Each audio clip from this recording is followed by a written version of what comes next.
Good night with Prajin and Pravitha. അടുത്തൊരു അധ്യായത്തിലേക്ക് കടക്കുന്നു. ഇന്നത്തെ വാർത്താ ദിനം അവസാനിക്കുമ്പോൾ ഇന്ന് പുറത്തു വന്ന പ്രധാനപ്പെട്ട വാർത്തകൾ, ഒപ്പം തന്നെ മറ്റ് സെഗ്മെന്റ്സ്, വിശേഷങ്ങൾ എല്ലാം ഉൾക്കൊള്ളിച്ചുകൊണ്ട് ആരംഭിക്കുന്നു good night with Prajin and Pravitha. Welcome.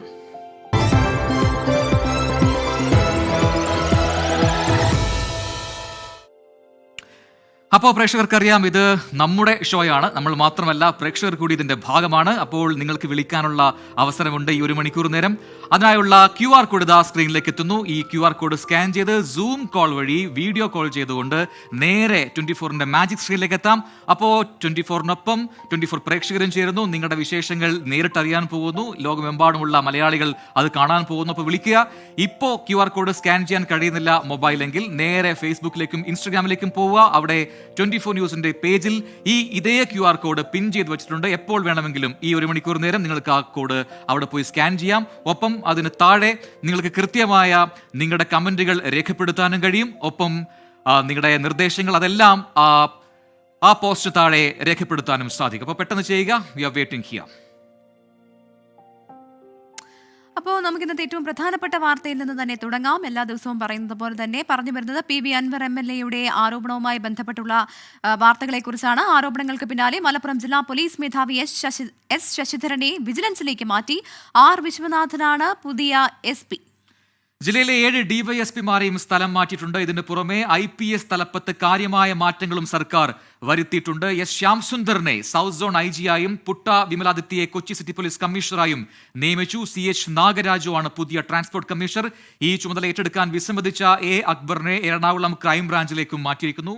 Shafeed Rawther വിവരങ്ങളുമായി ചേരുന്നുണ്ട് തിരുവനന്തപുരത്ത് നിന്നും. ഷഫീദ്, ഈ പോലീസ് തലപ്പത്തെ അഴിച്ചുപണി എന്ന രീതിയിൽ മാത്രം ഇതിനെ കാണാൻ കഴിയില്ല. PV അൻവർ ഉയർത്തിയ ആരോപണങ്ങൾ, അതിലൊന്ന് ഏറ്റവും പ്രധാനപ്പെട്ട ഒരു പരാതി ആക്ഷേപമുണ്ടായത് മലപ്പുറം SP ആയിരുന്ന എസ് ശശിധരനെയാണ്. ഇപ്പോൾ ആ സ്ഥാനത്ത് നിന്നും ശശിധരനെ മാറ്റിയിരിക്കുന്നു, മറ്റൊരാളെ നിയമിച്ചിട്ടുമുണ്ട്. എന്താണ് ഈ പോലീസ് തലപ്പത്തെ അഴിച്ചുപണിയെക്കുറിച്ച് നമുക്ക് ലഭിക്കുന്ന മറ്റ് വിവരങ്ങൾ? പ്രജന, നമുക്കറിയാവുന്ന പോലെ തന്നെ ഈ PV അൻവറിന്റെ ആരോപണത്തിന് പിന്നാലെ വലിയ തരത്തിലുള്ള വിവാദം അത് ആഭ്യന്തര വകുപ്പും മുഖ്യമന്ത്രിയും സർക്കാരും നേരിട്ടിരുന്നു. ഇതിന് പിന്നാലെയാണ് ഒരു അഴിച്ചുപണിയിലേക്ക് കടക്കാൻ സംസ്ഥാന സർക്കാർ തീരുമാനിച്ചത്. അതിൽ ഏറ്റവും പ്രധാനപ്പെട്ട ഒരു തീരുമാനം എന്ന് പറയുന്നത് മലപ്പുറം SP ആയിരുന്ന എസ് ശശിധരനെ മാറ്റി എന്നുള്ളത് തന്നെയാണ്. ആ തീരുമാനമായി നേരത്തെ മുൻപ് നമ്മൾ നൽകിയെങ്കിലും ഇപ്പോൾ അത് ഉത്തരവായി ഇറങ്ങിയിരിക്കുന്നു.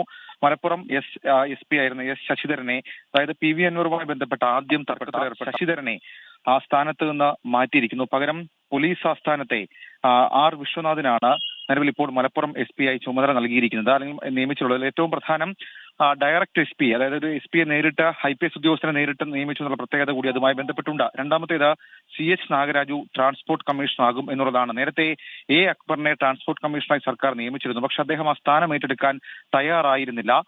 മന്ത്രിയുമായുള്ള ചില പ്രശ്നങ്ങളടക്കമുള്ള കാര്യങ്ങൾ ചൂണ്ടിക്കാണിച്ചുകൊണ്ടായിരുന്നു അദ്ദേഹം അതിൽ വിയോജിപ്പ് അറിയിച്ചു എന്നുള്ള സൂചനകൾ പുറത്തു വന്നത്. എന്നാൽ ഇപ്പോൾ അദ്ദേഹത്തെ ട്രാൻസ്പോർട്ട് കമ്മീഷണറാക്കി നിയമിക്കുന്നില്ല. പകരം A അക്ബറിന് എറണാകുളം ക്രൈംബ്രാഞ്ചിലേക്ക് മാറ്റിയിട്ടുണ്ട്. എസ് ശ്യാംസുന്ദർ, അദ്ദേഹം സൗത്ത് സോൺ IG-ആയി മാറ്റി നിയമിച്ചു. കൊച്ചി സിറ്റി പോലീസ് കമ്മീഷണറായിരുന്നു ശ്യാംസുന്ദർ. ATS-ൽ ഉണ്ടായിരുന്ന ആന്റി ടെറർ സ്ക്വാഡിലുണ്ടായിരുന്ന DIG പുട്ട വിമലാദിത്യയെ കൊച്ചി സിറ്റി പോലീസ് കമ്മീഷണറായി മാറ്റി നിയമിച്ചിട്ടുണ്ട്. കൂടാതെ തൃശൂർ റേഞ്ച് DIG തോംസൺ ജോസിന് എറണാകുളം റേഞ്ച് DIG-യുടെ അധിക ചുമതല നൽകി. ഹരിശങ്കറിനാണ്, സൈബർ വിഭാഗത്തിലുണ്ടായിരുന്ന ഹരിശങ്കറിനാണ് പോലീസ് ആസ്ഥാനത്തെ AIG-യുടെ പുതിയ ചുമതല. മാത്രമല്ല J ഹിമേന്ദ്രനാഥിനെ കോട്ടയം ക്രൈംബ്രാഞ്ച് SP ആയി മാറ്റി നിയമിച്ചിട്ടുണ്ട്. പ്രവിത. യെസ്, ഷഫീദ് റാവുത്തറാണ് വാർത്തയുടെ വിശദാംശങ്ങൾ നൽകിയത്. പോലീസ് തലപ്പത്തെ കാര്യമായ അഴിച്ചുപണി, അതിനെക്കുറിച്ചാണ് ഷഫീദ് റാവുത്തർ റിപ്പോർട്ട് ചെയ്തത്. എന്തായാലും PV അൻവർ ഉയർത്തിയ ആരോപണങ്ങൾക്ക് പിന്നാലെയാണ് ഈ അഴിച്ചുപണിയെല്ലാം എന്നതാണ് വാർത്താ പ്രാധാന്യം അർഹിക്കുന്നത്. CPIM RSS അന്തർധാര എന്ന ആരോപണത്തിന് മറുപടിയുമായി മുഖ്യമന്ത്രി പിണറായി വിജയൻ ഇന്ന് മാധ്യമങ്ങൾക്ക് മുന്നിലെത്തുന്നത് നമ്മൾ കണ്ടു. CPIM-ന് RSS-നെ പ്രീണിപ്പിക്കേണ്ട ആവശ്യമില്ല എന്ന് അദ്ദേഹം പറഞ്ഞു. RSS ബന്ധം കോൺഗ്രസിനാണെന്നും ആവർത്തിച്ചു മുഖ്യമന്ത്രി. പക്ഷേ ADGP RSS കൂടിക്കാഴ്ചയെക്കുറിച്ച് മൗനം പാലിക്കുന്ന മുഖ്യമന്ത്രിയെ നമ്മൾ കണ്ടു. പക്ഷേ ചരിത്രം മാത്രം പറഞ്ഞുകൊണ്ടായിരുന്നു പൊതുവേദിയിൽ മുഖ്യമന്ത്രിയുടെ പ്രസംഗം. എന്തോ ഒരു വലിയ കാര്യം കേരളത്തിൽ നടന്നിരിക്കുന്നുവെന്ന് വരുത്തി തീർക്കാനാണ് ശ്രമം. ഞങ്ങൾക്ക് RSS-നെ പീഡിപ്പിക്കേണ്ട ഒരു ഘട്ടം ഉണ്ടായിട്ടില്ല. പോലീസ് തലപ്പത്തെ രണ്ടാമൻ RSS നേതാക്കളുമായി നടത്തിയ കൂടിക്കാഴ്ച CPIM-നെ അടിമുടി ഉലച്ചിട്ടും മുഖ്യമന്ത്രി പിണറായി വിജയൻ അതേക്കുറിച്ച് ഒരു അക്ഷരം മിണ്ടിയില്ല. തൃശൂർ പൂരം കലക്കിയെന്ന പ്രതിപക്ഷ ആരോപണത്തിനും മറുപടിയില്ല. പകരം തലശ്ശേരി കലാപം മുതൽ CPIM സ്വീകരിച്ചിട്ടുള്ള RSS വിരുദ്ധ നിലപാടുകൾ നിരത്തി പ്രസംഗം. തലശ്ശേരി കലാപം, ആ കലാപകാലത്ത് കമ്മ്യൂണിസ്റ്റുകാർ കാവൽ നിന്നിട്ടുണ്ട്. ഇവിടെ ന്യൂനപക്ഷ ആരാധനാലയങ്ങൾ തകർക്കാൻ വരുന്ന ഈ സംഘപരിവാറുകാരെ നേരിടുന്നതിനു വേണ്ടി കോൺഗ്രസിന് രൂക്ഷ വിമർശനം. RSS ശാഖയ്ക്ക് കാവൽ നിന്നു എന്ന് വലിയ അഭിമാനത്തോടെ വിളിച്ചു പറഞ്ഞ നേതാവ് ആരാണെന്നും ഗോൾവാക്കറുടെ ഫോട്ടോയ്ക്ക് മുന്നിൽ വണങ്ങി നിന്ന ആരാണെന്നും കെ സുധാകരനെയും VD സതീശിനെയും ഉന്നമിട്ട് മുഖ്യമന്ത്രി ചോദിച്ചു. രാഹുൽ ഗാന്ധി, KC വേണുഗോപാൽ തുടങ്ങിയവർക്കും വിമർശനം. RSS ശാഖ തകർക്കാൻ CPM-കാർ ശ്രമിച്ചിരുന്നുവെന്നും കോൺഗ്രസ് പാർട്ടിക്കാർ ശാഖയ്ക്ക് കാവൽ നിന്നുവെന്നുമല്ലേ KPCC പ്രസിഡന്റ് പരസ്യമായി പറഞ്ഞത്? ഗോൾവാൾക്കറുടെ ഫോട്ടോവിന് മുന്നിൽ വണങ്ങി കുമ്പിട്ട് നിന്ന ചിത്രം ആരുടേതായിരുന്നു എന്ന് പരിശോധിക്കണം. CPIM Kovalam area committee office ഉദ്ഘാടന വേദിയിൽ സംസാരിക്കുകയായിരുന്നു മുഖ്യമന്ത്രി. അതേ വേദിയിലുണ്ടായിരുന്ന CPIM സംസ്ഥാന secretary MV Govindan ADGP RSS കൂടിക്കാഴ്ചയുമായി CPIM-നെ ബന്ധിപ്പിക്കേണ്ടെന്ന് ആവർത്തിച്ചു. CPIM-മായി RSS-ന് ലിങ്ക് ഉണ്ടാക്കാൻ ADGP-യെ ആശ്രയിക്കേണ്ട ഒരു ഗതികേട് കമ്മ്യൂണിസ്റ്റ് പാർട്ടി ഓഫ് ഇന്ത്യ മാർക്സിസ്റ്റിന് ഇല്ല. ഇവിടെ ഞങ്ങൾക്ക് ഡീൽ ഉണ്ടാക്കാൻ ഉദ്ദേശിച്ച മോഹൻ ഭഗത്തിനെ തന്നെ കണ്ടുകൂടെ? ADGP RSS നേതാക്കളെ കണ്ടുവന്ന് പോലീസ് രഹസ്യാന്വേഷണ വിഭാഗം റിപ്പോർട്ട് നൽകിയിട്ടും മുഖ്യമന്ത്രി നടപടിയെടുത്തിട്ടില്ല. സഖ്യകക്ഷിയായ CPI-ക്ക് ഉൾപ്പെടെ ഇക്കാര്യത്തിൽ അതൃപ്തിയുണ്ട്. നാളത്തെ ഇടതുമുന്നണി യോഗത്തിൽ വിഷയം ചർച്ചയായേക്കും. 24 തിരുവനന്തപുരം. എന്തായാലും മുഖ്യമന്ത്രി ആ രീതിയിൽ ഒരു പരാമർശമൊക്കെ നടത്തിയെങ്കിലും നിലവിൽ ആർക്കും മനസ്സിലാകാതെ കിടക്കുന്നത് എന്തുകൊണ്ട് AN ഷംസീർ സ്പീക്കർ ആ രീതിയിൽ ഒരു പരാമർശം, അതായത് RSS ഒരു പ്രധാനപ്പെട്ട സംഘടനയാണ് രാജ്യത്തെ എന്നൊരു പരാമർശം നടത്തി എന്നതാണ്. അത് പ്രതിപക്ഷം ആയുധമാക്കുന്നുമുണ്ട്. എന്നാൽ ആ റിപ്പോർട്ടിലേക്കാണ് നമ്മൾ കിടക്കുന്നത്. ADGP RSS വിവാദ കൂടിക്കാഴ്ചയെ പിന്തുണച്ച സ്പീക്കർ AN ഷംസീറിന്റെ പരാമർശം പ്രതിപക്ഷത്തിന് പുതിയ രാഷ്ട്രീയ ആയുധമാകുന്നു. ഈ പരാമർശം ചൂണ്ടിക്കാട്ടി CPIM RSS അന്തർധാര എന്ന പ്രചാരണം ശക്തമാക്കുകയാണ് പ്രതിപക്ഷം. സ്പീക്കറുടെ നിലപാടിനെ CPI തള്ളി. എന്നാൽ തള്ളാനും കൊള്ളാനും കഴിയാതെ കുഴയുകയാണ് CPI. മുഖ്യമന്ത്രിക്ക് വേണ്ടിയാണ് ADGP MR Ajith Kumar RSS നേതാക്കളെ കണ്ടതെന്ന ആരോപണമാണ് തുടക്കം മുതൽ പ്രതിപക്ഷത്തിന്റേത്. കൂടിക്കാഴ്ചയെ ന്യായീകരിച്ച് സ്പീക്കർ AN ഷംസീർ കൂടി രംഗത്തെത്തിയതോടെ CPIM RSS അന്തർധാര എന്ന പ്രചാരണം പ്രതിപക്ഷം ശക്തമാക്കും. BJP-യുടെ ഗവൺമെന്റ് സംരക്ഷിക്കുമ്പോൾ അവരോട് നന്ദി കാണിക്കാൻ നന്ദിയുള്ള ഒരു മനുഷ്യൻ എന്ന നിലക്കായിരിക്കാൻ ചിലപ്പോൾ പിണറായി വിജയൻ BJP-യെ താങ്ങി നടക്കുന്നത് എന്നതാണ് ഞങ്ങളുടെയൊക്കെ അഭിപ്രായം. കൂടിക്കാഴ്ചയിൽ ഇതിനകം തന്നെ അതൃപ്തി പരസ്യമാക്കിയ CPI സ്പീക്കറുടെ പരാമർശവും തള്ളി. ഷംസീറിനെ പോലെയുള്ള ആള് ആ പ്രസ്താവന ഒഴിവാക്കേണ്ടതായിരുന്നു. CPIM-നും സർക്കാരിനും ഇനിയും വിഷയത്തിൽ കൃത്യമായ നിലപാട് വിശദീകരിക്കാൻ കഴിഞ്ഞിട്ടില്ല. CPIM സംസ്ഥാന സെക്രട്ടറി AN ഷംസീറിന്റെ അഭിപ്രായത്തെ പിന്തുണച്ചാണ് രംഗത്തെത്തിയത്. ഈ സ്പീക്കർ AN ഷംസീർ RSS-നെ പറ്റി പറഞ്ഞ അതൊരു ക്രിയാത്മകമായ കാര്യമുണ്ട്. എന്നാൽ കൂടിക്കാഴ്ചയിൽ അപാകതയില്ലെന്ന AN ഷംസീറിന്റെ അഭിപ്രായത്തോട് LDF കൺവീനർ യോജിക്കുന്നില്ല. കൂടിക്കാഴ്ചയിൽ തെറ്റില്ല എന്ന് തന്നെയാണോ സഖാവ് പറയുന്നത്? ഞാനങ്ങനെ പറഞ്ഞിട്ടില്ലല്ലോ. ഞാൻ പറഞ്ഞത് സ്പീക്കർ പറഞ്ഞ അഭിപ്രായത്തെ അത് അദ്ദേഹത്തിന്റെ അഭിപ്രായമാണ്. അത് സംബന്ധിച്ച് ഒരു പ്രതികരണം നടത്താൻ ഞാനില്ല. നാളത്തെ LDF യോഗത്തിലെ തീരുമാനം ഏറെ നിർണായകമാണ്. കൂടിക്കാഴ്ച വിവാദത്തിൽ സർക്കാർ എന്ത് നടപടി സ്വീകരിക്കുമെന്നതാണ് വലിയ ചോദ്യം. Political desk 24. ഇപ്പോൾ വരുന്ന ഒരു റിപ്പോർട്ടിലേക്കാണ് ഇനി. കണ്ണൂർ തൊടിക്കളത്ത് CPIM ബ്രാഞ്ച് സമ്മേളനം ഹിന്ദു ഐക്യവേദി പ്രവർത്തകർ തടഞ്ഞു. ശ്രീ നീലകണ്ഠി ഭഗവതി ക്ഷേത്രത്തിന്റെ കെട്ടിടത്തിലായിരുന്നു സമ്മേളനം നിശ്ചയിച്ചത്. തർക്കത്തെ തുടർന്ന് സമ്മേളനം പാർട്ടി പ്രവർത്തകന്റെ വീട്ടിലേക്ക് പിന്നീട് മാറ്റി. സജോ ദേവസ്യ കണ്ണൂരിൽ നൽകുന്നതിന്റെ കൂടുതൽ വിവരങ്ങൾ. സജോ, എന്താണ് ഇങ്ങനെ ഒരു പാർട്ടി സമ്മേളനം? ഇത് ക്ഷേത്രത്തിന്റെ ഓഡിറ്റോറിയത്തിലാണോ അല്ല ക്ഷേത്രത്തിന്റെ കെട്ടിടത്തിലാണോ? എന്താണ് സംഭവം? ഇങ്ങനെ ഹിന്ദു ഐക്യവേദി പ്രവർത്തകർ അവിടെ വരാനുള്ള സാഹചര്യം എന്താണ്? വിവരങ്ങൾ. പ്രജിൻ, മലബാർ ദേവസ്വം ബോർഡിന് കീഴിലുള്ള കണ്ണൂരിലെ തൊടിക്കളം ശ്രീ നീലകണ്ഠി ഭഗവതി ക്ഷേത്രത്തിന് സമീപമുള്ള ക്ഷേത്രത്തിന്റെ കോമ്പൗണ്ടിൽ തന്നെയുള്ള കെട്ടിടമാണ്. അതായത് ക്ഷേത്രത്തിന്റെ കെട്ടിടമെന്ന് തന്നെ അതിനെ വിളിക്കാം. ആ കെട്ടിടത്തിലാണ് CPIM തൊടിക്കളം ബ്രാഞ്ച് സമ്മേളനം നടന്നത്. ആ ബ്രാഞ്ച് സമ്മേളനം നടക്കുന്നതിനിടെയാണ് ഹിന്ദു ഐക്യവേദി പ്രവർത്തകർ പ്രതിഷേധവുമായി എത്തിയത്. ക്ഷേത്രത്തിന്റെ തന്നെ ഒരു കെട്ടിടത്തിൽ പാർട്ടി ബ്രാഞ്ച് സമ്മേളനം നടത്തുന്നതിനെതിരായ പ്രതിഷേധമാണ് അവർ നടത്തിയത്. പ്രതിഷേധത്തിന് പിന്നാലെ ഈ ബ്രാഞ്ച് സമ്മേളനം സമീപത്ത് തന്നെയുള്ള CPIM പ്രവർത്തകന്റെ വീട്ടിലേക്ക് മാറ്റി. ഈ വിഷയത്തിൽ CPIM-ന്റെ ലോക്കൽ കമ്മിറ്റി ഇതിനകം ഒരു പ്രതികരണവുമായി രംഗത്ത് വന്നിട്ടുണ്ട്. അവർ ചിറ്റായിപ്പറമ്പ് ലോക്കൽ കമ്മിറ്റിയാണ് അവരുടെ പ്രതികരണം അറിയിച്ചിരിക്കുന്നത്. പറയുന്നത് RSS അപവാദ പ്രചരണം നടത്തുകയാണ്. ആ കെട്ടിടത്തിൽ ബ്രാഞ്ച് സമ്മേളനം നടത്തിയിട്ടില്ല. അവിടെ പാർട്ടി പ്രവർത്തകരായ ആളുകൾ വന്നിട്ടുണ്ട്. ആ ക്ഷേത്രം ഒരു വലിയ ക്ഷേത്രമല്ല. അതിന്റെ ഭാഗമായി, അതായത് ക്ഷേത്രം ഇരിക്കുന്ന ശ്രീകോവിൽ അടക്കമുള്ള ഭാഗത്തല്ല ഈ ആളുകൾ ഉണ്ടായിരുന്നത്. അത് പക്ഷേ ക്ഷേത്രത്തിന്റെ ഉടമസ്ഥതയിലുള്ള സ്ഥലത്ത് തന്നെയുള്ള ഒരു കെട്ടിടമാണ്. ആ കെട്ടിടത്തിൽ ആളുകൾ ഉണ്ടായിരുന്നു.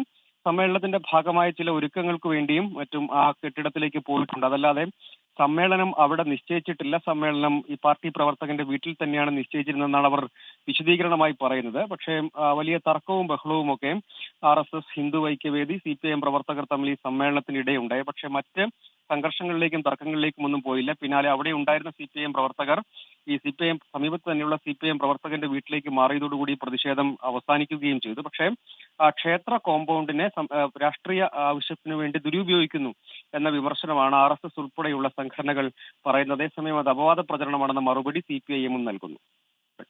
സംസ്ഥാന രാഷ്ട്രീയത്തിൽ RSS ബന്ധത്തെ ചൊല്ലി CPM കോൺഗ്രസും അങ്ങോട്ടും ഇങ്ങോട്ടും ഒക്കെ പ്രതികരണം നടത്തുമ്പോഴാണ് ഇങ്ങനൊരു സംഭവം കണ്ണൂരിലുണ്ടായത്. എന്തായാലും ഹിന്ദു ഐക്യവേദി പ്രവർത്തകർ ബ്രാഞ്ച് സമ്മേളനം തടയുന്നു. പിന്നീട് അത് CPM മറ്റൊരു അംഗത്തിന്റെ വീട്ടിലേക്ക് ആ സമ്മേളനം മാറ്റി ആ പ്രശ്നം, ആ വിവാദം അവിടെ അവസാനിപ്പിക്കുകയും ചെയ്തിട്ടുണ്ട്. സജോ ദേവസ്യാണ് കണ്ണൂരിൽ നിന്നും വിവരങ്ങൾ നൽകിയത്. Welcome back. എല്ലാ പ്രേക്ഷകർക്കും വീണ്ടും സ്വാഗതം. Good night with Prajan and Pravitha തുടരുകയാണ്. അടുത്ത ഘട്ടത്തിലേക്ക് കടക്കുന്നു. കുറച്ചധികം വാർത്തകൾ വന്ന ദിവസം കൂടിയാണ് ഇന്ന്. ഹേമ കമ്മിറ്റി റിപ്പോർട്ടുമായി ബന്ധപ്പെട്ടുകൊണ്ട് വളരെ സുപ്രധാനമായ ചില കാര്യങ്ങളും നടന്നു. അത് ഹൈക്കോടതിയിലാണ്. 4.5 വർഷമായിട്ടും ഈ റിപ്പോർട്ടുമായി ബന്ധപ്പെട്ടുകൊണ്ട് നടപടിയെടുക്കാതിരുന്ന സർക്കാരിനെ രൂക്ഷമായി വിമർശിച്ചാണ് ഹൈക്കോടതി ഇന്ന് നിലപാട് വ്യക്തമാക്കിയത്. പോക്സോ അടക്കം ഗുരുതര കുറ്റകൃത്യങ്ങളെപ്പറ്റി പരാമർശമുണ്ടായിട്ടും എന്തുകൊണ്ട് നിശബ്ദരായി ഇരുന്നു എന്ന് കോടതി സർക്കാരിനോട് ചോദിച്ചു. ഓഡിയോ വീഡിയോ തെളിവുകൾ ഉൾപ്പെടെ റിപ്പോർട്ടിന്റെ പൂർണ്ണരൂപം പ്രത്യേക അന്വേഷണ സംഘത്തിന് കൈമാറാൻ ഹൈക്കോടതി ഉത്തരവിട്ടിട്ടുണ്ട്. കോടതിയുടെ മേൽനോട്ടത്തിലായിരിക്കും ഇനി അന്വേഷണം നടക്കുക. ഹേമ കമ്മിറ്റി റിപ്പോർട്ടിൽ ഒളിച്ചുകളി എന്ന ആരോപണം നിലനിൽക്കുന്നതിനിടെ സർക്കാരിന് ഹൈക്കോടതിയിൽ നിന്നുണ്ടായത് ഇരട്ടിപ്രഹരം.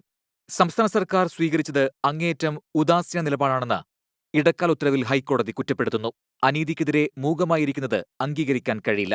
സർക്കാർ ശരിയായ നടപടിയെടുക്കുമെന്നായിരുന്നു പ്രതീക്ഷയെങ്കിലും അത് ഉണ്ടായില്ലെന്നും കോടതി വിമർശിച്ചു. വെളിപ്പെടുത്തലുകളിൽ അന്വേഷണം തുടങ്ങിയെന്നും ഇതിനായി പ്രത്യേക സംഘത്തെ നിയോഗിച്ചെന്നും സർക്കാർ കോടതിയെ അറിയിച്ചു. ഹേമ കമ്മിറ്റി റിപ്പോർട്ട് പൂർണ്ണമായും SITക്ക് കൈമാറാൻ കോടതി നിർദ്ദേശിച്ചു. ഹൈക്കോടതി മേൽനോട്ടത്തിലായിരിക്കും അന്വേഷണം. അന്വേഷണ പുരോഗതി ഡിവിഷൻ ബെഞ്ച് നേരിട്ട് വിലയിരുത്തും. പരാതികളിൽ SIT പ്രാഥമിക അന്വേഷണം നടത്തി അനുയോജ്യമായ നടപടി സ്വീകരിക്കണം. എന്ത് നടപടി സ്വീകരിച്ചു എന്ന് 2 ആഴ്ചക്കകം സർക്കാരിന് റിപ്പോർട്ട് നൽകണം. ഈ റിപ്പോർട്ട് സഹിതം സർക്കാർ വിശദമായ സത്യവാങ്മൂലം സമർപ്പിക്കണമെന്നും ഹൈക്കോടതി ഇടക്കാല ഉത്തരവിൽ പറയുന്നു. കേസിൽ മാധ്യമ വിചാരണ പാടില്ലെന്ന് സർക്കാർ ആവശ്യപ്പെട്ടപ്പോൾ മാധ്യമങ്ങളെ നിയന്ത്രിക്കേണ്ടതില്ലെന്നും സ്വയം നിയന്ത്രിക്കാൻ മാധ്യമങ്ങൾക്കറിയാമെന്നും ഹൈക്കോടതി പറഞ്ഞു. ഇരകളുടെ വിവരങ്ങൾ രഹസ്യമായി സൂക്ഷിക്കണമെന്നും മൊഴി നൽകിയവർക്ക് പരാതിയുമായി മുന്നോട്ടു പോകാൻ താൽപ്പര്യമില്ലെങ്കിൽ നടപടികൾ അവസാനിപ്പിക്കാമെന്നും ഹൈക്കോടതി നിർദ്ദേശിച്ചു. ഹർജിയിൽ ഹൈക്കോടതി താരസംഘടന അമ്മയെ കക്ഷി ചേർത്തു. പ്രത്യേക ബെഞ്ചിന്റെ അടുത്ത സിറ്റിംഗ് ഒക്ടോബർ 3-നായിരിക്കും. 24 കൊച്ചി.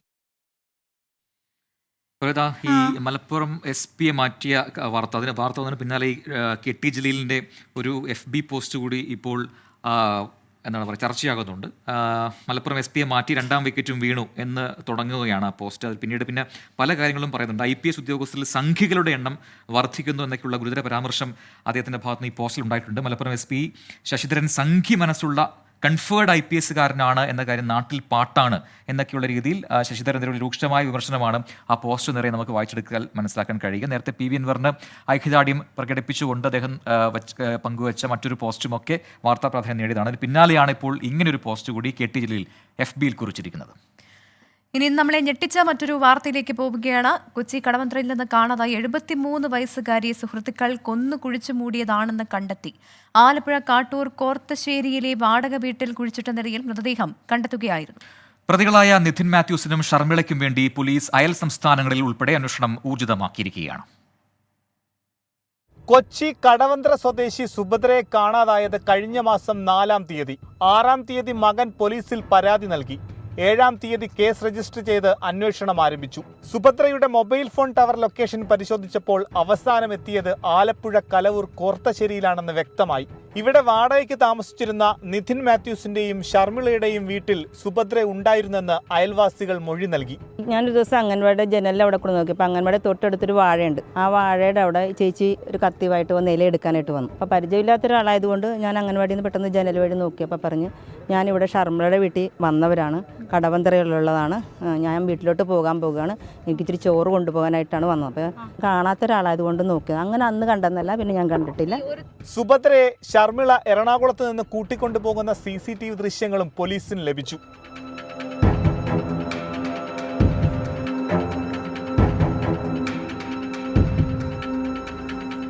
തുടർന്ന് അന്വേഷണം ആലപ്പുഴ മണ്ണഞ്ചേരി പോലീസിന് കൈമാറി. ഇന്നലെ പോലീസ് നായയെ എത്തിച്ച് മൃതദേഹം കുഴിച്ചിട്ടുണ്ടെന്ന് ഉറപ്പാക്കിയ ശേഷം ഇന്ന് പുറത്തെടുത്തു. കൂടുതൽ അന്വേഷണത്തിലേക്ക് കൊണ്ടുപോകേണ്ടതായിട്ടുണ്ട്. നമ്മൾ കൂടുതൽ കാര്യങ്ങൾ ഇനി മനസ്സിലാക്കേണ്ടിയിരിക്കുന്നു. അപ്പോൾ മാത്രമേ ഡിസ്ക്ലോസ് ചെയ്യാൻ സാധിക്കുള്ളൂ. ജീർണിച്ച മൃതദേഹം വണ്ടാനം മെഡിക്കൽ കോളേജ് ആശുപത്രിയിലേക്ക് മാറ്റി. പോസ്റ്റ്മോർട്ടത്തിന് ശേഷമേ എങ്ങനെ കൊലപാതകം നടത്തി എന്ന് വ്യക്തമാകൂ. സുഭദ്രയെ കൊന്നു കുഴിച്ചുമൂടിയ ശേഷം നിതിൻ മാത്യൂസും ഷർമിളയും സ്ഥലം വിട്ടു. സുഭദ്ര ധരിച്ചിരുന്ന സ്വർണ്ണാഭരണങ്ങൾ ആലപ്പുഴയിലും ഉടുപ്പിയിലും പ്രതികൾ പണയം വെച്ചതായി പോലീസ് കണ്ടെത്തി. ഉടുപ്പിയിലടക്കം തിരച്ചിൽ ഊർജിതമാണ്. ആലപ്പുഴ കോർത്തശ്ശേരിയിലെ വീട്ടിലേക്ക് സുഭദ്രയെ കൂട്ടിക്കൊണ്ടുവരുമ്പോൾ 4 പേർ കൂടി ഒപ്പമുണ്ടായിരുന്നു എന്നാണ് അയൽക്കാരന്റെ മൊഴി. ഇതിലുൾപ്പെടെ പോലീസ് അന്വേഷണം തുടരുകയാണ്. 24 ആലപ്പുഴ. അങ്ങനെ ആ കൊലപാതക വാർത്തയുടെ കൂടുതൽ ചുരുൾ ഇനിയും അഴിയാനുണ്ട്. അപ്പോൾ ഈ പ്രതികൾക്ക് വേണ്ടിയിട്ടുള്ള അന്വേഷണമാണ് ഇപ്പോൾ പോലീസ് നടത്തുന്നത്. അതെ, 73 വയസ്സുള്ള ഒരാളെ എന്തിനാണ് കൊലപ്പെടുത്തത് അല്ലെ, ആ കാരണം മോട്ടീവാണ് മനസ്സിലാക്കേണ്ടത്. അവരൊരു അമ്പലത്തിലൊക്കെ പോയി അങ്ങനെ ജീവിച്ച് പോകുന്ന ഒരാളായിരുന്നു സുഭദ്ര എന്നാണ് അയൽവക്കക്കാരൊക്കെ പറയുന്നത്. അപ്പോൾ എന്തിനാണ് ഈ കൊലപാതകം, ഇവർ തമ്മിലുള്ള ബന്ധം അതെന്താണ്, അത്തരം കാര്യങ്ങളൊക്കെ അറിയേണ്ടതുണ്ട്. പിന്നെ നമ്മുടെ കമന്റ് ബോക്സിലേക്ക് വന്നു കഴിഞ്ഞാൽ നമ്മുടെ പാട്ട് ഇന്ന് നമ്മൾ കുറച്ച് മാറ്റി പിടിച്ചു അല്ലേ, ഒരു രസമുള്ള പാട്ട് പാടി. അപ്പോൾ അതിൽ പ്രേക്ഷകർക്ക് മിക്കവർക്കും ഇഷ്ടപ്പെട്ടിട്ടുണ്ട്. കലക്കി പാട്ട് കലക്കി ഗംഭീരമായി ചിരിച്ചുകൊണ്ടേയിരിക്കുന്നു എന്ന് രാജൻ പറയുന്നു. ജില്ലായിട്ടിരിക്കൊണ്ടിട്ടാണ് അങ്ങനെ ഒരു പാട്ട് തുടക്കത്തിൽ വെച്ചത്. ഇനി മുതൽ അങ്ങനെയൊക്കെ ഉണ്ടാവും. അതെ, പ്രേക്ഷകർക്കും ഓക്കെ ആണെന്ന് തോന്നുന്നു അല്ലേ. ഹൈദർ ഒരു ചോദ്യം ചോദിക്കുന്നു, ഗാനമേളയ്ക്ക് ക്ഷണിച്ചാൽ 2 പേരും വരുമോ, പെട്ടെന്ന് അറിയിക്കണം എന്ന് പറയുന്നുണ്ട്. ആള് കൂടാൻ വേണ്ടിയിട്ടാണോ ചേട്ടാ? അങ്ങനെയാണെങ്കിൽ ഒരിക്കലും വിളിക്കരുത് കേട്ടോ. മാത്യു ജോയ് പറഞ്ഞു, പ്രവിത പാട്ട് പാടുമ്പോൾ മുഖത്തല്പം ഭാവം ഉണ്ടായാൽ നല്ലതായിരുന്നു. എന്റെ മുഖത്ത് ഭാവം ഉണ്ടായിരുന്നില്ലേ ചേട്ടാ? പാട്ട് പാടുമ്പോൾ എന്താന്ന് വെച്ച് കഴിഞ്ഞാൽ നമ്മുടെ പാട്ട് തെറ്റാണ്ടിരിക്കാൻ പ്രത്യേകിച്ച് ഭാവം ഒന്നും മുഖത്ത് വരില്ല. അതുകൊണ്ടാ നമ്മളിപ്പം പെട്ടെന്ന് പഠിച്ച് കയറുന്നതാണല്ലോ, അതുകൊണ്ടാണ് കേട്ടോ. ഓക്കെ, അൽ അമീൻ തങ്ങൾപ്പടി ഒരു കാര്യം പറയുന്നു. അധികവും അൽ അമീൻ എനിക്ക് തോന്നുന്നു ഇത്തരം സാമൂഹ്യ വിഷയങ്ങൾ, പ്രാദേശിക വിഷയങ്ങളൊക്കെ തന്നെ നമ്മുടെ കമന്റ് ബോക്സിൽ രേഖപ്പെടുത്താറുണ്ട്. അത് ഇന്നും മറന്നിട്ടില്ല. തൃശ്ശൂരിലെ തീരദേശ ഹൈവേക്ക് സ്ഥലം ഏറ്റെടുക്കുന്നതിന് മുൻപ് അധികൃതർ അടിസ്ഥാന വില നിശ്ചയിക്കണം, ഇരകൾ ആശങ്കയിലാണ് എന്നൊരു കാര്യമാണ് അൽ അമീൻ തങ്ങൾപ്പടി ഇന്ന് പങ്കുവച്ചിരിക്കുന്നത് നമ്മുടെ കമന്റ് ബോക്സ്. മിനി ബാബു പറയുന്നു, വാർത്ത കഴിയുമ്പോഴേക്കും കുസൃതി ചോദ്യം ചോദിക്കാം, എപ്പോഴും തണുത്തു വിറച്ചിരിക്കുന്ന അക്ഷരം ഏത്? ഇപ്പൊ നമ്മുടെ അടുത്താണ് ചോദ്യം. അങ്ങനെയാണെങ്കിൽ തിരിച്ചങ്ങോട്ടൊരു ചോദ്യം ഞാൻ ചോദിക്കാം. എനിക്കറിയാം, അതിന്റെ ഉത്തരം എനിക്കറിയാം. പറഞ്ഞു ബി അല്ലേ? കഴി കൊടുക്കണം. അപ്പോൾ പ്രേക്ഷകർക്കുള്ള ചോദ്യം ഇതാണ്, പെട്ടെന്ന് കണ്ടുപിടിക്കണം. അതായത് ലോകത്തിൽ പല പല പല പല പല നാടുകളുണ്ട്. അങ്ങനെയാണെങ്കിൽ ഒരു നാടിനെ കുറിച്ചാണ് ഞാൻ പറയാൻ പോകുന്നത്. ഈ മരിച്ച പാവകൾ എന്നൊരു പ്രയോഗമുണ്ട്. മരിച്ച പാവകൾക്ക് മാത്രമായി ഒരു നാടുണ്ടത്രേ. ഏതാണ് ആ നാട്? മരിച്ച പാവകളുടെ നാട്, അല്ലെങ്കിൽ ലാൻഡ് ഓഫ് ഡെഡ് ഡോൾസ്. അത് എവിടെയാണ്, എന്താണ്? പറയുന്നവർക്ക് സമ്മാനമില്ല. കാര്യങ്ങൾ നമുക്ക് സംസാരിക്കാം വിശദമായി. Welcome back. Good night with Prajin and Pravitha തുടരുകയാണ്. അടുത്ത ഘട്ടത്തിലേക്ക് നമ്മൾ കടക്കുന്നു. ഇപ്പോൾ ഒരു വാർത്ത, ഒരു അപകട വാർത്ത വരുന്നുണ്ട്. അതിലേക്ക് വൈകിട്ട് നടന്ന ഒരു അപകടത്തിന്റെ കൂടുതൽ വിശദാംശങ്ങളാണ്. യെസ്, വയനാട് വെള്ളാരംകുന്നിൽ 9 പേർക്ക് പരിക്കേറ്റ വാഹനാപകടത്തിന്റെ CCTV ദൃശ്യം ഇപ്പോൾ 24 ലഭിച്ചിരിക്കുന്നു. ബസ്സും കാറും കൂട്ടിയിടിച്ചാണ് ഈ അപകടം ഉണ്ടായത്. ചൂരൽമല ഉരുൾപൊട്ടൽ ദുരന്തത്തിൽ കുടുംബാംഗങ്ങൾ നഷ്ടപ്പെട്ട ശ്രുതിയുടെ പ്രതിശ്രുതവരൻ ജെൻസൺ ഉൾപ്പെടെയാണ് ഗുരുതരമായി ഈ അപകടത്തിൽ പരിക്കേറ്റത്. ആ അപകട ദൃശ്യങ്ങളിലേക്ക് ഒരിക്കൽ കൂടി.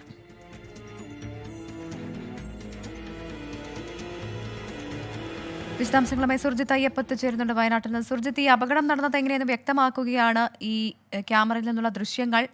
പരിക്കേറ്റവരുടെ ആരോഗ്യനില എങ്ങനെയാണ്? ഇപ്പം മറ്റു വിവരങ്ങൾ. സ്വകാര്യ ബസ്സിലെ CCTV ദൃശ്യങ്ങളാണ് ഇപ്പോൾ പുറത്തു വന്നത്. പ്രവിത പ്രജിൻ, ഇന്ന് വൈകിട്ട് 4 മണിയോടുകൂടിയാണ് ഇത്തരത്തിലൊരു അപകടം ഉണ്ടായത്. കോഴിക്കോട് കൽപ്പറ്റ റൂട്ടിലോടുന്ന സ്വകാര്യ ബസ്സും ഒമ്നി വാനും തമ്മിൽ കൂട്ടി ഇടിക്കുകയായിരുന്നു. വെള്ളാരംകുന്ന് എന്ന് പറയുന്ന കൽപ്പറ്റയിൽ നിന്ന് ഏതാണ്ട് ഒരു 4 കിലോമീറ്റർ മാത്രം അകലെയുള്ള വെള്ളാരംകുന്നിലാണ് ഈ അപകടം ഉണ്ടായത്. കിൻഫ്ര വളവ് എന്ന് പറയുന്ന ഒരു അപകടകരമായ വളവുണ്ട്, അവിടെ വെച്ചാണ് ഇത്തരത്തിലൊരു അപകടം ഉണ്ടായത്. ഇതിൽ ഏറ്റവും പ്രധാനപ്പെട്ട കാര്യം, ഈ ചുരൽമല ദുരന്തത്തിൽ ഉറ്റവരെ നഷ്ടപ്പെട്ട, അതായത് സഹോദരിയെയും മാതാപിതാക്കളെയും എല്ലാം തന്നെ നഷ്ടപ്പെട്ട 9 പേരാണ് ഈ ശ്രുതി എന്ന് പറയുന്ന പെൺകുട്ടിയുടെ കുടുംബത്തിൽ നിന്ന് മരിച്ചത്. 9 പേരാണ് അപകടത്തിന് ഇരയായത്. ഇതേ തുടർന്ന് ഇവരുടെ വിവാഹ നിശ്ചയം കഴിഞ്ഞതായിരുന്നു. ജെൻസൺ എന്ന് പറയുന്ന യുവാവുമായാണ് വിവാഹം നിശ്ചയിച്ചിരുന്നത്. ആ ജെൻസൺ ഒപ്പം ഉള്ള, അതായത് ഈ പെൺകുട്ടിയെ ചേർത്ത് പിടിക്കാൻ ജെൻസൺ തയ്യാറായി എന്നുള്ളതാണ്. ഇതിനുശേഷം ഇവർ ഇതിന്റെ ചടങ്ങുകളെല്ലാം പൂർത്തിയാക്കുന്ന ഒരു യാത്രയ്ക്ക് ഒരുങ്ങുന്ന ഘട്ടത്തിലാണ് ഈ അപകടം ഉണ്ടായതെന്നാണ് അറിയുന്നത്. ജെൻസന് ഗുരുതരമായ രീതിയിലുള്ള പരിക്കുണ്ട്. കൽപ്പറ്റയിലെ ലിയോ ഹോസ്പിറ്റൽ ആദ്യം എത്തിച്ചു. അതിനുശേഷം മേപ്പാടി മൂപ്പൻസ് മെഡിക്കൽ കോളേജിലേക്ക് ജെൻസനെ മാറ്റി. ശ്രുതിയുടെ നില അത്ര കണ്ട് അപകടകരമല്ല, കാലിന് പരിക്കുണ്ട്. ഇവരുൾപ്പെടെ ഇവരുടെ ബന്ധുക്കളടക്കം 9 പേർക്കാണ് പരിക്കേറ്റിരിക്കുന്നത്. ഇതിൽ മാധവി, രത്നമ്മ, ലാവണ്യ, കുമാർ, ആര്യ, അനിൽകുമാർ, അനൂപ് എന്നിവരാണ് ഈ പരിക്കേറ്റ മറ്റുള്ളവർ. ഈ ജെൻസൺ ഒഴികെ ബാക്കി എല്ലാവരുടെയും നില അത്ര കണ്ട് വലിയ പ്രശ്നമുള്ള രീതിയിലല്ല. പക്ഷേ ജെൻസന്റെ നില അല്പം ഗുരുതരം എന്നുള്ള തരത്തിലുള്ള വിവരമാണ് ഏറ്റവും ഒടുവിൽ പുറത്തു വരുന്നത്. വെന്റിലേറ്ററിന്റെ സഹായത്തോടെയാണ് ഇപ്പോൾ ഉള്ളത് എന്നുള്ള തരത്തിലുള്ള വിവരമാണ് നമുക്ക് ഈ മൂപ്പൻസ് മെഡിക്കൽ കോളേജിൽ നിന്ന് നമുക്ക് വിവരങ്ങൾ ലഭ്യമാകുന്നത്. എന്തായാലും വലിയ രീതിയിലുള്ള അപകടമാണ് ഉണ്ടായത്. ഈ അപകടത്തിന്റെ വ്യാപ്തി വ്യക്തമാകുന്ന വിധത്തിലുള്ള ആ കൂട്ടിയിടി കൃത്യമായ രീതിയിൽ തന്നെ ഈ ബസ്സിലെ CCTV ദൃശ്യങ്ങൾ പുറത്തു വന്നുവരി അത് കാണാൻ കഴിയുന്നുണ്ട്. എത്രമാത്രം വലിയ അപകടമാണ് ഉണ്ടായത് എന്നുള്ളത് അത് ആ ദൃശ്യങ്ങളിൽ തന്നെ വ്യക്തമാണ്. പ്രവീൺ പ്രജിത. സുജിത്ത് അയ്യപ്പത്താണ് വിവരങ്ങൾ നൽകിയത്. ഈ ശ്രുതിയുടെയും ജെൻസന്റെയും കാര്യം നമ്മൾ അവിടെ മേപ്പാടിയിൽ പോയപ്പോൾ അവിടെ കണ്ടതാണ്. അതെ അതെ, മാത്രമല്ല ശ്രുതിക്ക് മറ്റാരുമില്ല. ആ അപകടത്തിൽ, ആ ദുരന്തത്തിൽ, ആ ഉരുൾപൊട്ടൽ ദുരന്തത്തിൽ ശ്രുതിയുടെ കുടുംബാംഗങ്ങളെല്ലാം പൂർണ്ണമായി നഷ്ടപ്പെട്ടതാണ്. ആ സമയത്ത് കല്യാണം നിശ്ചയിച്ചിട്ടുണ്ടായിരുന്നു. പിന്നീട് കല്യാണം നടക്കാൻ സാധിച്ചില്ല. പക്ഷേ ആ പ്രതിഷ്ഠിത വരൻ ജെൻസൺ ശ്രുതിയെ ഒപ്പം ചേർക്കുകയായിരുന്നു, ഒപ്പം കൂട്ടുകയായിരുന്നു. ആ രീതിയിൽ മുന്നോട്ട് പോകുമ്പോഴാണ് ഇപ്പോൾ ഈ ഒരു അപകടം ഉണ്ടാകുന്നത്. ജെൻസന് ഗുരുതരമായി പരിക്കേറ്റിട്ടുണ്ട് എന്ന് പറയുമ്പോൾ അത് വലിയ സങ്കട വാർത്ത തന്നെയാണ്. എന്തായാലും പെട്ടെന്ന് സുഖം പ്രാപിക്കട്ടെ എന്ന് നമുക്ക് പ്രതീക്ഷിക്കാം. തിരുവനന്തപുരം നഗരത്തിലെ കുടിവെള്ള പ്രശ്നവുമായി ബന്ധപ്പെട്ട് അല്പസമയം മുൻപ് ഒരു പ്രേക്ഷകൻ നമ്മളോട് ചോദിച്ചിട്ടുണ്ടായിരുന്നു എല്ലായിടത്തും വെള്ളം എത്തിയിട്ടുണ്ടോ എന്ന്. എന്തായാലും 6 ദിവസം തിരുവനന്തപുരം നഗരവാസികളുടെ കുടിവെള്ളം മുട്ടിച്ചത് ഉദ്യോഗസ്ഥരുടെ വീഴ്ച മൂലമാണെന്ന് ജല അതോറിറ്റിയുടെ അന്വേഷണ റിപ്പോർട്ട് പുറത്തുവന്ന ദിവസമാണിന്ന്. സംഭവത്തിൽ അഡീഷണൽ സെക്രട്ടറി ബിശ്വനാഥ് സിൻഹ ജല അതോറിറ്റി ഉന്നത ഉദ്യോഗസ്ഥരുടെ അടിയന്തര യോഗം വിളിച്ച് വിവരങ്ങൾ തേടി. പ്രശ്നങ്ങൾ വിശദമായി പരിശോധിക്കുന്നതിന് മന്ത്രി റോഷി അഗസ്റ്റിനും ഉന്നത ഉദ്യോഗസ്ഥരുടെ യോഗം വിളിച്ചിട്ടുണ്ട്.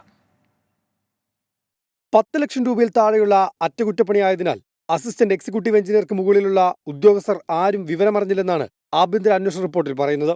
44 വാർഡുകളിലെ 5 ലക്ഷത്തോളം ജനങ്ങളെ ബാധിക്കുന്ന വിഷയത്തിൽ മേൽനോട്ടക്കുറവുണ്ടായി. ഉദ്യോഗസ്ഥരുടെ പരിചയക്കുറവായിരുന്നു തടസ്സം. പുതിയ പൈപ്പുകൾ കുഴിച്ചിടുന്നതിലും പമ്പിംഗ് നടത്തുന്നതിലും നടപടിക്രമങ്ങൾ പാലിച്ചില്ല. ജലവിതരണം നടത്തണമെന്ന് കോർപ്പറേഷനോട് ആവശ്യപ്പെടാത്തത് ഗുരുതര വീഴ്ച. വിശദമായ അന്വേഷണം നടത്താനാണ് റിപ്പോർട്ടിലെ നിർദ്ദേശം. സർക്കാരും ജല അതോറിറ്റിയോട് റിപ്പോർട്ട് ആവശ്യപ്പെട്ടു. വീഴ്ച കണ്ടെത്തിയാൽ ഉദ്യോഗസ്ഥർക്കെതിരെ നടപടിയുണ്ടാകും. കുടിവെള്ള വിതരണം നിർത്തിവെച്ചുള്ള അറ്റകുറ്റപ്പണികൾക്കും പൈപ്പ് പൊട്ടുമ്പോഴുള്ള അടിയന്തര ജോലികൾക്കും പൊതുമാർഗനിർദ്ദേശം തയ്യാറാക്കാൻ ജല അതോറിറ്റി തീരുമാനിച്ചു. നിർദ്ദേശങ്ങൾ വിശദമായി ചർച്ച ചെയ്യാൻ മന്ത്രി റോഷി അഗസ്റ്റിൻ ഉന്നതതല യോഗം വിളിച്ചു. ജനപ്രതിനിധികളുമായി ചർച്ച ചെയ്ത് ആവശ്യത്തിന് മുന്നറിയിപ്പും ബദൽ സംവിധാനങ്ങളും ഉറപ്പുവരുത്താനുള്ള നടപടിക്രമങ്ങളും തയ്യാറാക്കും. അജീഷ് ജയകുമാർ, 24 തിരുവനന്തപുരം. യെസ്, അപ്പോൾ പ്രധാനപ്പെട്ട വാർത്തകളൊക്കെ നമ്മൾ പരിശോധിച്ചുകൊണ്ടിരിക്കുകയാണ്. അപ്പോൾ ഒരു പ്രേക്ഷക നമ്മുടെ 24ന്റെ സ്ക്രീനിലേക്ക് എത്താൻ റെഡിയായി നിൽക്കുന്നുണ്ട്. അങ്ങ് UK ഒത്തിരി നേരമായി കോൾ ചെയ്ത് വെയിറ്റിംഗിലാണ്. അപ്പോൾ നമ്മുടെ പ്രധാനപ്പെട്ട വാർത്തകളുകൊണ്ടാണ് നമ്മൾ അല്പസമയം ഒന്ന് വെയിറ്റ് ചെയ്യിപ്പിച്ചത്. അപ്പോൾ ആൻസി ഫ്രം UK ആണ് ഇന്ന് ആദ്യ പ്രേക്ഷകയായത് ആ സ്ക്രീനിലേക്ക് എത്തുന്നത്. Hi Ancy, how are you? Hi Ancy. സുഖമായിട്ടിരിക്കുന്നു. ആഹാ, UK എവിടെയാണ്? UK ഞാൻ നോർത്ത് വെയിൽസില്. ഓക്കെ, എന്ത് ചെയ്യുന്നു? പറയൂ വിശേഷങ്ങളൊക്കെ. ഞാൻ സ്റ്റാഫ് നഴ്സായിട്ട് വർക്ക് ചെയ്യാണ്. ഓക്കെ, ഫാമിലി ഒക്കെ അവിടെ തന്നെയാണോ? അതെ അതെ, ഹസ്ബൻഡ് ഉണ്ട്, 2 കുട്ടിയുണ്ട്, പിന്നെ എന്റെ അമ്മയുണ്ട് എന്റെ കൂടെ. അപ്പൊ ഇന്ന് ഡ്യൂട്ടിക്ക് പോകേണ്ട സമയം കഴിഞ്ഞോ? എങ്ങനെയായിരുന്നു ഡ്യൂട്ടിയൊക്കെ? ഇല്ല, ആക്ച്വലി ഞാൻ മെറ്റേണിറ്റി ലീവിലാ. ഓക്കെ. ഇപ്പം എത്ര കുട്ടികളാണ്?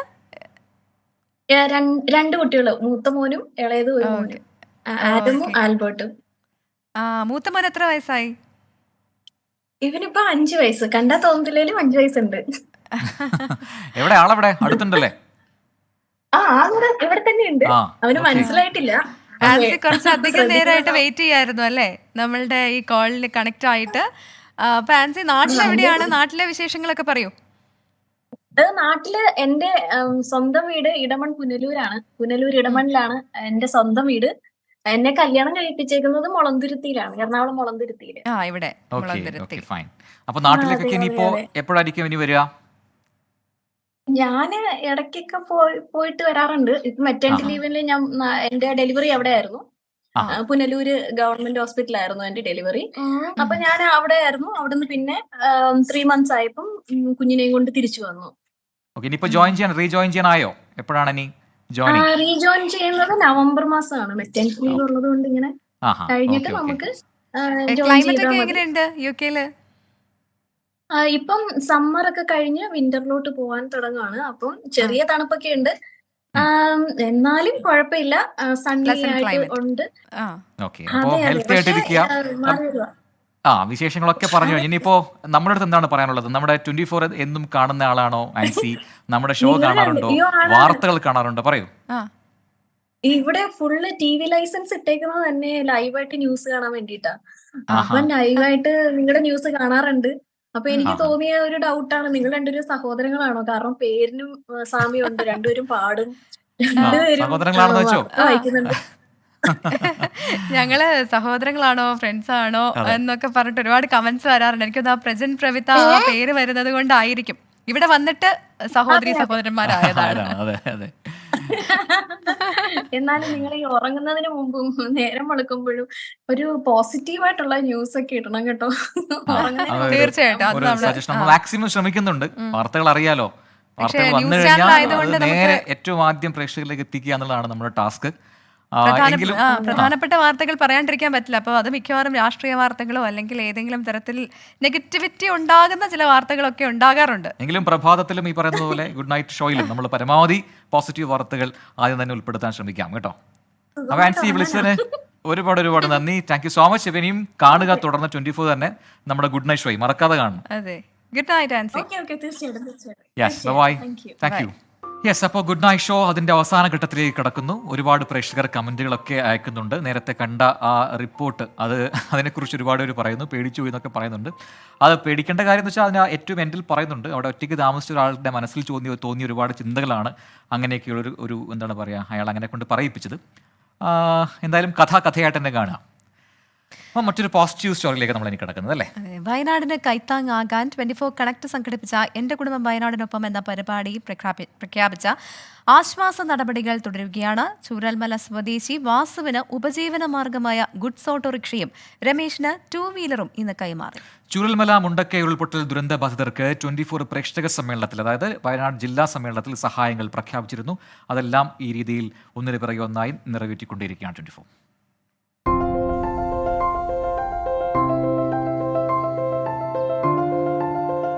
ചൂരൽമല ഉരുൾപൊട്ടലിൽ നിന്ന് അത്ഭുതകരമായി രക്ഷപ്പെട്ടവരാണ് വാസുവിന്റെയും രമേശിന്റെയും കുടുംബം. ആക്രി കച്ചവടക്കാരനായ വാസുവിന് ചൂരൽമല പാലത്തിന് സമീപം കടയുണ്ടായിരുന്നു. കടയും ഗുഡ്സ് ഓട്ടോറിക്ഷയും ദുരന്തത്തിൽ നശിച്ചു, ഒപ്പം വീടും. 24 അമേരിക്കൻ പ്രതിനിധി മധു കൊട്ടാരക്കര ഗുഡ്സ് ഓട്ടോറിക്ഷ വാങ്ങി നൽകുമെന്ന് പ്രഖ്യാപിച്ചിരുന്നു.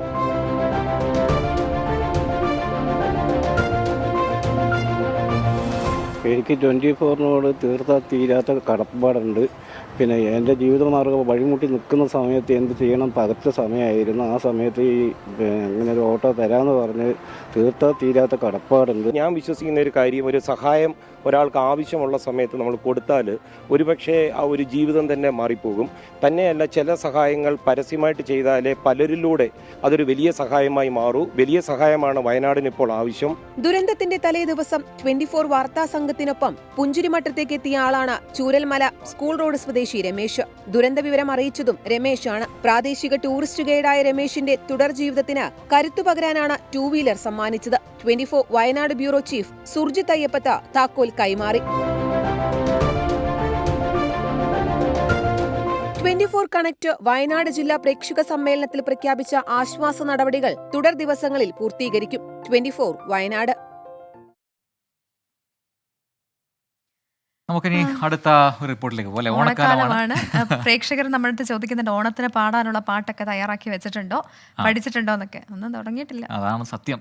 അപ്പൊ പൂക്കൾ ആണല്ലോ ഓണത്തിന്റെ ഏറ്റവും പ്രധാനപ്പെട്ട ഐറ്റം എന്ന് പറയുന്നത് പൂക്കളാണ്. പൂക്കൾ എന്ന് പറയുമ്പോൾ പെട്ടെന്ന് ഓർമ്മ പാട്ട് ഏതാ? പൂക്കൾ നമ്മൾ പാടിയിട്ടുള്ള പാട്ടാണ്. പൂവിളി പൂവിളി പൊന്നോണമായി എന്നും ഓർമ്മ വരുന്നുണ്ട്. അങ്ങനെ ഒരുപാട് പൂക്കളെ സംബന്ധിച്ച് ഒരുപാട് പാട്ടുകളുണ്ട്. പക്ഷേ നമ്മളിപ്പോൾ കാണാൻ വന്നത് ഒരു എന്താണ് പറയുക, പൂക്കളുടെ ഒരു വലിയ പാടത്തേക്കാണ്. അത് ഇവിടെ ഒന്നുമല്ല, ഓണത്തിന് കേരളത്തിലേക്ക് പൂക്കൾ എത്തിക്കാൻ തമിഴ്നാട് ശീലയംപെട്ടിയിലെ പൂപ്പാടങ്ങൾ ഒരുങ്ങി നിൽക്കുകയാണ്. തമിഴ്നാട്ടിലെ തേനി ജില്ലയിൽ ഉൾപ്പെടുന്ന ശീലയംപെട്ടി ഗ്രാമത്തിലാണ് പൂക്കൾ ഓണം ലക്ഷ്യമാക്കി വൻതോതിൽ കൃഷി ചെയ്തിരിക്കുന്നത്.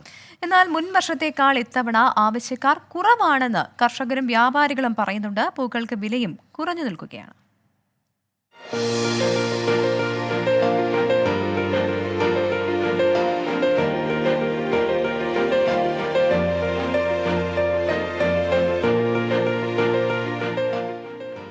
ജമന്തി, വാടാമുല്ല, അരളി എന്നിവയാണ് പൂക്കളിലെ പ്രധാനികൾ.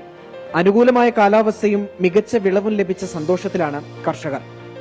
ഓണത്തിനോടനുബന്ധിച്ചുള്ള 5 ദിവസങ്ങളിൽ ഇവർക്ക് വർഷത്തിലെ തന്നെ ഏറ്റവും കൂടുതൽ വ്യാപാരവും ലഭിക്കും.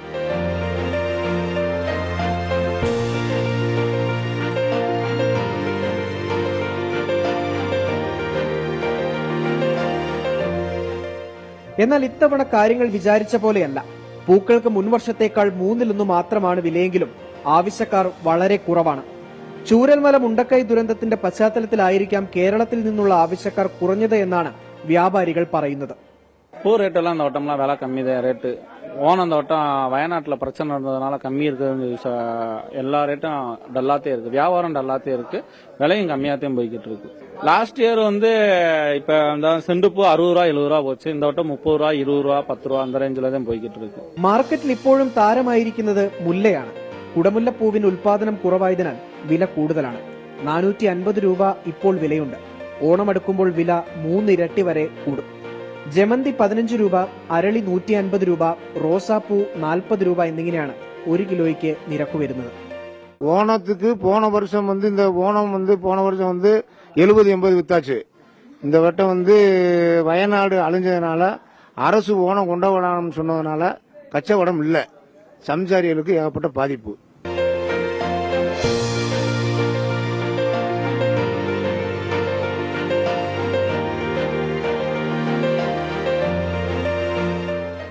കേരളത്തെ ആശ്രയിച്ചാണ് തമിഴ്നാട്ടിലെ 80% പൂക്കൃഷിയും നടക്കുന്നത്. തിരുവോണ നാളുകളിലേക്ക് എത്തുമ്പോഴേക്കും ഇപ്പോഴത്തെ പ്രതിസന്ധി മറികടക്കാൻ കഴിയുമെന്നാണ് കർഷകരുടെയും വ്യാപാരികളുടെയും പ്രതീക്ഷ. തേനിയിൽ നിന്ന് മുഹമ്മദ് ഏലപ്പാറയ്ക്കും പ്രകാശിനുമൊപ്പം രാഹുൽ വിജയൻ, 24. അങ്ങനെ മനോഹരമായ ആ പൂപ്പാടം നമ്മൾ കണ്ടു. അപ്പോൾ നീ പ്രേക്ഷകർ പറയൂ, പ്രേക്ഷകരുടെ ഓണം എവിടെ എത്തി നിൽക്കുന്നു, നിങ്ങൾ പൂക്കളമൊക്കെ അത്തം മുതൽ ഇട്ട് തുടങ്ങിയിട്ടുണ്ടോ എന്നുള്ള കാര്യങ്ങളൊക്കെ ഞങ്ങൾക്ക് അറിയണം. ഇതൊക്കെ നിങ്ങൾ കമന്റ് ബോക്സിൽ ഇടും. യെസ്, അപ്പോൾ 24 എന്താ പറയുക, 24 ഒരുപാട് പ്രേക്ഷകർ നമ്മുടെ കമന്റ് ബോക്സിൽ ഇങ്ങനെ കമന്റുകളൊക്കെ രേഖപ്പെടുത്തുന്നുണ്ട്. അപ്പോൾ എല്ലാം വായിക്കാൻ നമുക്ക് സാധിക്കില്ല എന്ന് അറിയാലോ. ഇന്ന് തൽക്കാലം good night show wind up ചെയ്യാനുള്ള സമയമായിട്ടുണ്ട്. അപ്പോൾ നാളെ നിങ്ങളുടെ കമന്റുകൾ എന്തായാലും വായിക്കുമെന്ന് ഉറപ്പ് തരുന്നു. എല്ലാവരും കമന്റ് ചെയ്യുക, നിർദ്ദേശങ്ങളൊക്കെ അയക്കുക. അപ്പോൾ ഇതൊക്കെ ഏതെങ്കിലും കമന്റ് എടുത്തു വെച്ചിട്ടുണ്ടോ?